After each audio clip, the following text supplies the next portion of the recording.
Bonjour et bienvenue dans cette nouvelle vidéo dédiée à Photoshop dans sa version CS6.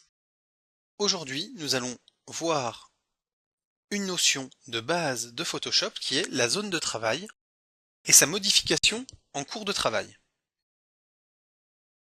Quand vous utilisez Photoshop, vous faites souvent de nouveau. Vous créez une zone de travail par rapport à ce que vous pensez avoir besoin.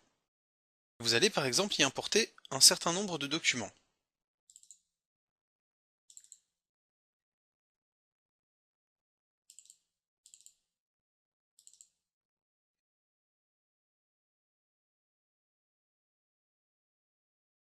Il peut parfois s'avérer utile d'agrandir la zone de travail par rapport à ce que vous aviez prévu au départ.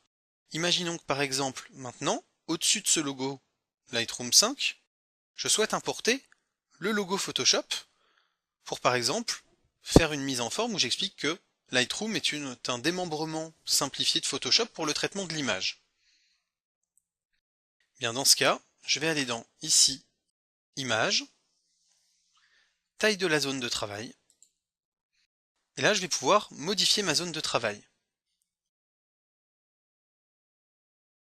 La zone de travail, c'est toute la zone que vous avez ici, sur laquelle vous pouvez effectuer des modifications, des mises en place d'images et des retouches.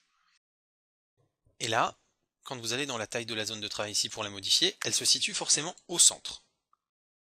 Ce qui fait que si vous changez la largeur, par exemple, que vous mettez 28, et la hauteur que vous mettez 15, que vous validez, vous voyez qu'elle s'est étendue sur l'ensemble du tour pour mettre 28 de largeur, 15 de haut, en répartissant l'augmentation que vous avez demandé à parts égales de chaque côté pour la largeur et de chaque côté pour la hauteur. Maintenant, si vous retournez donc dans cette taille de zone de travail, vous avez la possibilité de cliquer ici sur les cases pour dire où se situe votre zone de travail actuelle par rapport à la zone que vous allez vouloir augmenter. Ce qui fait que si vous cliquez ici à gauche pour dire donc cette zone-là se situe sur la gauche et je veux une largeur à 35, bien là vous voyez que la largeur a été augmentée uniquement à droite, mais qu'à gauche, elle n'a pas bougé. De la même manière, je peux réduire la taille de ma zone de travail si je juge que j'ai eu la main un peu trop lourde et que je veux revenir à 30. Je dis que mon image est à gauche toujours, que je veux une largeur à 30, ça ne va supprimer de la matière qu'à droite. Après ça me prévient que je risque de rogner certaines parties de mon image, je valide, et comme vous voyez ici j'ai la même distance à gauche, alors qu'à droite ça a réduit. Donc ça, c'est pour la modification de la zone de travail en absolu. Si je clique sur relative ici, je vais juste dire combien de centimètres je veux en plus. Donc si là je mets 5 et 5, j'ai dit que mon image était en haut à gauche, ça va m'agrandir, vous voyez, à droite de 5 cm et en bas de 5 cm.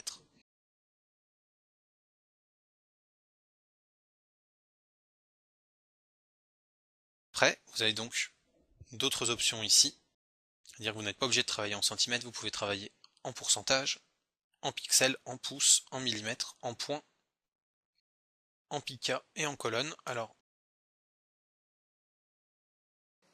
le pica étant une unité standard en publishing faisant 12 points ou 12 pixels. Donc voilà.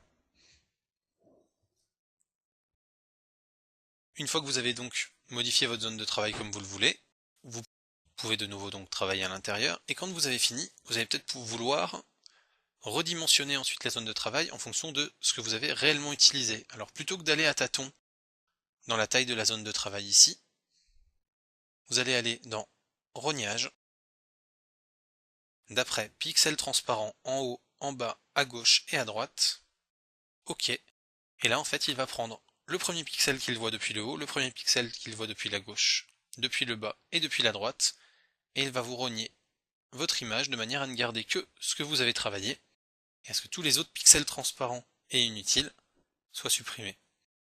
Vous gagnez donc un peu de temps, et vous n'êtes pas obligé de faire une sélection avec un copier-coller dans un autre document pour pouvoir sélectionner votre image finale et l'encoder.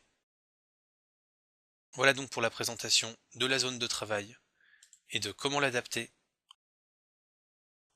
en cours de création à vos besoins, et à très bientôt pour une nouvelle vidéo. vous avez aimé ma vidéo. Alors, j'aime, je partage et je m'abonne.